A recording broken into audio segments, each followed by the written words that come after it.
Bienvenue dans notre édition avec une CAN très passionnante au Gabon et de belles rencontres. Avant de vous présenter notre plateau, voyons les principaux titres de ce magazine. Nous parlerons bien sûr de ce match entre le Ghana et le Mali, comptant pour le groupe D. C'était à Port-Gentil avec un terrain qui n'était pas vraiment en bon état. Deuxième grand titre, eh bien, c'est Égypte-Ouganda. Nous analyserons également le résultat. Et puis, le programme de cette journée de dimanche, un groupe A, et ce sera donc une journée très décisive. Notre plateau est constitué donc par un invité. Tout d'abord, c'est Sigamari Diarra, joueur professionnel. Bonsoir, Sigamari. Vous avez un sacré palmarès. Vous avez 33 ans, vous avez été formé à Caen, vous êtes d'origine parisienne. Vous avez joué à Caen, à Sochaux, Laval, Tours, Lorient, Ajaccio, Valenciennes. Et qui encore, donc vous êtes arrêté à Valenciennes. Ouais, j'ai fini par m'installer à Valenciennes, je me plais. C'est vrai que maintenant je suis âgé, donc j'ai réussi à me stabiliser. Oui, oui, parce que j'allais vous demander, est-ce que votre valise reste fermée finalement?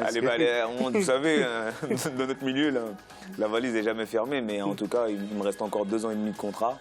Ça fait 2 ans et demi que j'y suis et puis je compte bien honorer mon contrat. 300 matchs professionnels, dont 150 en Ligue 1, ce n'est pas rien. Vous n'êtes pas un petit garçon, vous êtes un grand monsieur du football malien. Oui, malgré ma tête assez juvénile, c'est vrai que ça fait un moment que je suis dans le milieu. Je suis content de vivre de ma passion, je m'y plais et puis voilà, je suis déterminé à rendre fier mes parents et le peuple malien. Oui, d'accord. Grâce à notre collaborateur Radim qui m'a fourni d'autres renseignements sur vous, international malien depuis 2004, une vingtaine de sélections, demi-finaliste de la CAN 2013 en Afrique du Sud, médaillé de bronze. Bref, vous avez un sacré palmarès à 33 ans. Palmarès que n'a pas bien sûr notre édito, Lassana Camara. Bonsoir, Lassana. Bonsoir, bonsoir, Sinagon.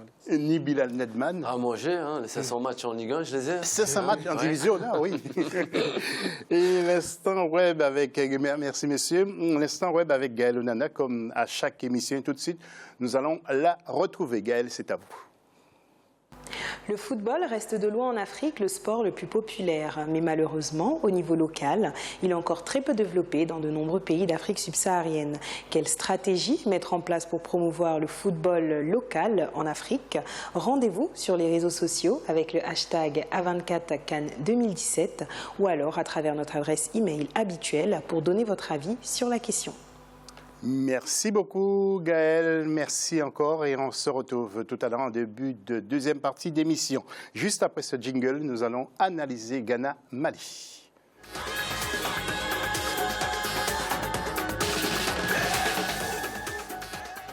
Et c'était donc à Port-Gentil, ce Ghana-Mali qui s'est soldé par une victoire donc, du Ghana 1-0 avec un centre, vous allez voir, de Jordan Ayew et la tête d'Asamoah Gyan.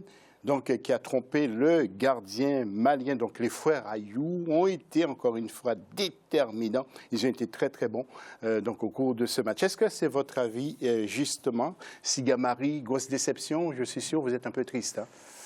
Oui, je suis triste. C'est vrai que j'attendais beaucoup de ce match. Le Mali, par fulgurance, a montré qu'il pouvait tenir le Ghana. Malheureusement, je pense que le but est évitable. Le but est évitable parce que c'est une erreur défensive.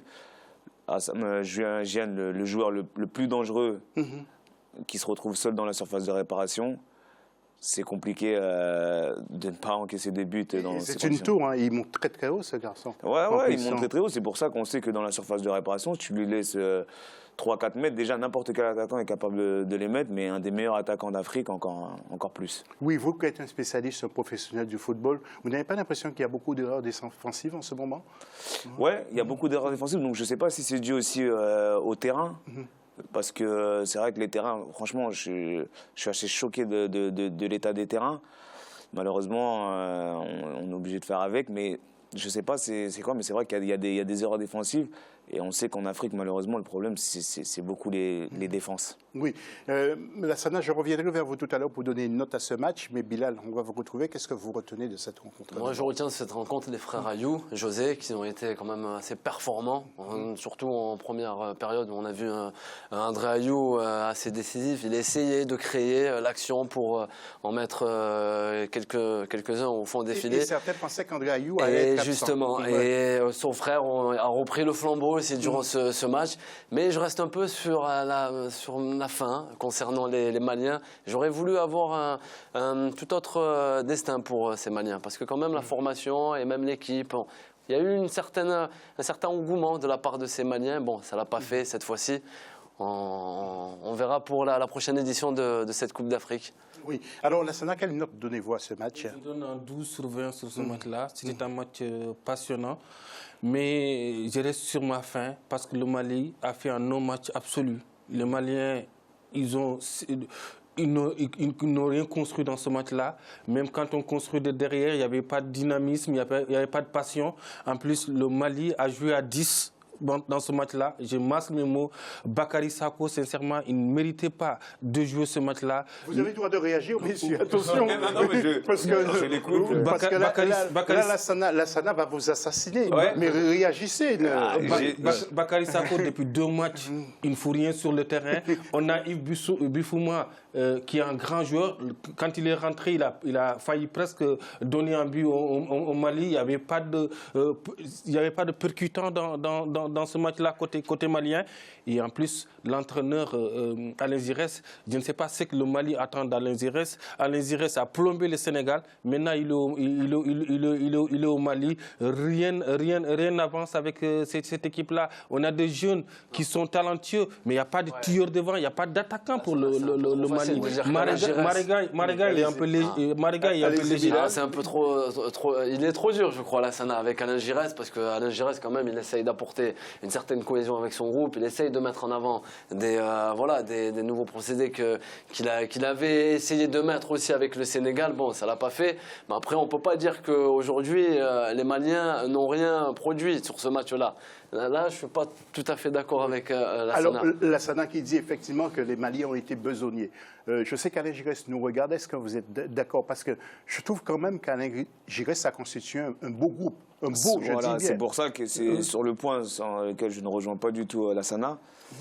Pour l'avoir côtoyé, Alain Giresse, c'est un très bon entraîneur et qui fait du bien au Mali. Il a eu un échec au Sénégal. Ça arrive à tout sélectionneur. Mais en tout cas, il a remis les choses en ordre. Il a, au niveau, moi je le sais pour l'avoir vécu, au niveau des horaires, au niveau de ce que l'on mange, des billets d'avion. Donc il a facilité pour les joueurs, pour que les joueurs soient dans les meilleures conditions possibles. Aujourd'hui, je pense que l'équipe n'a pas été bonne. Je ne suis pas sûr que ça en revient à lui. Mais c'est vrai que le Mali aurait peut-être dû aller plus vers l'avant, nous montrer plus ce qu'il nous avait montré contre l'Égypte. Et c'est pour ça que je suis persuadé, vous disiez la prochaine édition de la Coupe d'Afrique. Moi, je dis non. Il reste un match. Si on gagne, je pense qu'il y a de fortes chances que l'on passe. Et après les phases de poule, ce sera tout autre chose. Oui, mais il faut gagner à plus d'un but. Mais juste une dernière question avant d'enchaîner. Celui qui veut répondre, on a l'impression que les Maliens se sont paniqués dans la surface de réparation ghanéenne. Parce qu'ils ont peut-être eu quelques occasions qu'ils auraient pu construire. Mieux que ça. Non. Contre l'Égypte, le Mali a fait un bon match. Tout le monde pensait que cette équipe-là, cette génération-là, ces jeunes-là, ils vont aller de l'avant avec la fougue, avec l'inconscient, ça va marcher. Mais contre le Ghana, on a l'impression que dès le début du match, les jeunes sont désarmés. Ils n'ont pas. C'était un non-match complet. Et vous imputez cette faute, cette responsabilité à Alain? J'impute cette responsabilité à Alain Giresse par rapport à ces changements. Un des meilleurs joueurs qui était sur le terrain, c'était Sambouya Tabaré, qui avait un peu de fougue. Il a fait sortir en mettant Bifouma qui joue bien. Mais c'est Bakary Sako qui doit sortir du match. Même Mariga, il est un peu léger en termes d'attaquant. Adama Traoré pouvait faire de l'affaire, mais j'ai l'impression que pour l'instant, les carottes sont cuites pour le Mali. Okay. Parce que le troisième match, Ghana contre l'Égypte, il suffit d'un match nul pour les deux équipes pour se qualifier d'eux, ils ne vont pas se casser pour le Mali. Oui, et puis coup de projecteur, on revient tout à l'heure sur ce match Ghana-Mali, coup de projecteur sur l'équipe du Cameroun qui, rappelez-vous, a battu la Guinée-Bissau 2-1. Les Lions rêvent d'aller jusqu'au bout, justement, de cette CAN. Alors, notre consoeur Viviane Baroken a interrogé un de nos confrères, Joseph Valéry Fotso, journaliste. Écoutez ce qu'il dit. Depuis le début de la compétition, on a remarqué que l'équipe se limite à la moyenne d'un but. Après le but, quand elle a marqué, elle subit le jeu jusqu'à ce qu'on égalise. Et quand c'est le contraire, elle pousse jusqu'à égalisation. Quel lion face à cette équipe du Gabon? C'est là où ma question va se poser. Là, on a affaire quand même à deux forces de l'Afrique centrale. Le Cameroun qui a besoin d'un nul. C'est faisable, je peux déjà vous dire que c'est possible. On peut attraper ce match nul. Or, le Gabon a besoin absolument d'une victoire. Et c'est à partir de là que les choses peuvent bouger et changer même. Nous reviendrons tout à l'heure sur le Cameroun avec d'autres supporters. Alors, que faire aujourd'hui? Parce que la situation est limite quand même pour le Mali. Je vois mal comment le Mali peut se qualifier parce que l'Égypte a pris la deuxième place. On verra ça en deuxième partie. Ça va être compliqué quand même. Alors, je ne sais pas, je vais essayer d'être subjectif et non objectif, parce que tout le monde sait que je suis à 100% aigle du Mali. Mais non, sincèrement, je pense que le Mali est capable de gagner contre l'Ouganda. C'est ce que beaucoup disent, voilà. beaucoup de personnes. Et moi, je crois vraiment en la qualification des aigles du Mali pour ce match-là. Et là où je suis peut-être d'accord avec lui, c'est que moi, il y a un truc sur lequel je reviendrai par rapport à l'équipe du Mali, c'est qu'on est dans une sélection de 23 joueurs, donc tous les postes sont doublés, et j'ai du mal à voir un latéral droit, un Mari Traoré, qui joue à gauche. Et je pense que comment aujourd'hui il a défendu contre Atsu, ça s'est vu qu'il était latéral droit, parce que c'est un super joueur, mais je pense qu'il serait meilleur à droite. Alors après, il y a de la concurrence à droite, c'est sûr, mais sur le banc, on a quand même Charles Traoré qui joue latéral gauche. Oui, Bilal? Oui, moi je suis d'accord avec ces Maliens qui pourront faire face à l'Ouganda sur le dernier match et peut-être essayer d'avoir une qualification telle que par exemple l'Algérie pourrait la faire aussi sur son dernier match. On verra bien. C'est un peu plus chaud, c'est un peu plus compliqué. Mais pour moi, ça pourrait le faire. Ouais. Avec leur équipe. En tout cas, ne comptez pas sur la SADA pour parier sur le Mali. Non, en fait, moi, je suis supporter du Mali. J'ai beaucoup travaillé avec Mohamed Traoré. On a tout le temps suivi cette équipe du Mali. Je suis passionné du Mali. Je supporte moi, je fais confiance aussi au Malien. Au football malien. Je fais confiance au football malien. Il ne faudrait pas que le Ghana lâche devant les Égyptiens. Avec ces jeunes-là. Ouais. Mais José, on oublie quelque chose. Cette équipe de l'Ouganda, c'est une très bonne équipe. C'est une foudre de guerre, cette équipe de l'Ouganda. Ils ont, sur un léger problème de concentration, ils ont pris ce but contre l'Égypte, mais sur l'ensemble du match, c'est l'Ouganda qui a eu plus d'occasions que l'Égypte. Donc, cette équipe. Vous pensez que le Ghana va lâcher un peu de l'Est devant l'Égypte ou Non, le Ghana ne va pas lâcher de l'Est devant l'Égypte parce que c'est un concurrent sérieux du Ghana. Le Ghana veut être champion d'Afrique. S'il laisse passer l'Égypte c'est un concurrent sérieux. Quand ils passent, ils peuvent. Quand l'Égypte est en quart de finale, en demi-finale, c'est impossible de les battre. Le Ghana va tout faire pour éliminer l'Égypte. Pour battre l'Égypte surtout et pour terminer à la première place. Pour terminer à la première place, oui. Lassana, merci beaucoup. Nous allons enchaîner avec un autre coup de projecteur sur l'équipe du Cameroun avec quelques supporters rencontrés par Viviane Baroken. Écoutez. Les Lions, c'est pour qu'ils se donnent encore plus d'efforts pour pouvoir remporter ce match. Par rapport au match dernier. Justement, du côté offensif, Clinton Dier, il a fait ses preuves. On voit que ça ne donne pas. Et on attend justement du changement aussi de ce côté-là. Alors, messieurs, un tout dernier mot, parce que nous allons vraiment fixer un objectif sur ce match Ghana-Mali. Qu'est-ce que vous voulez rajouter encore à propos de cette rencontre ? Le pénalty oublié. Ah, oui. En fin de match, le pénalty oublié. Je pense qu'il y avait vraiment pénalty. Après, voilà, je ne pense pas que le match se joue sur cette action-là, mais ça nous aurait fait du bien de faire un match nul. Ouais. Lassana, en quelques secondes. Le Mali doit se lâcher. Ils n'ont rien à perdre contre l'Ouganda parce que c'est le dernier match. Ils n'ont pas à calculer, c'est d'attaquer, c'est d'être costaud derrière. Ils ont un bon gardien, un des meilleurs gardiens du tournoi.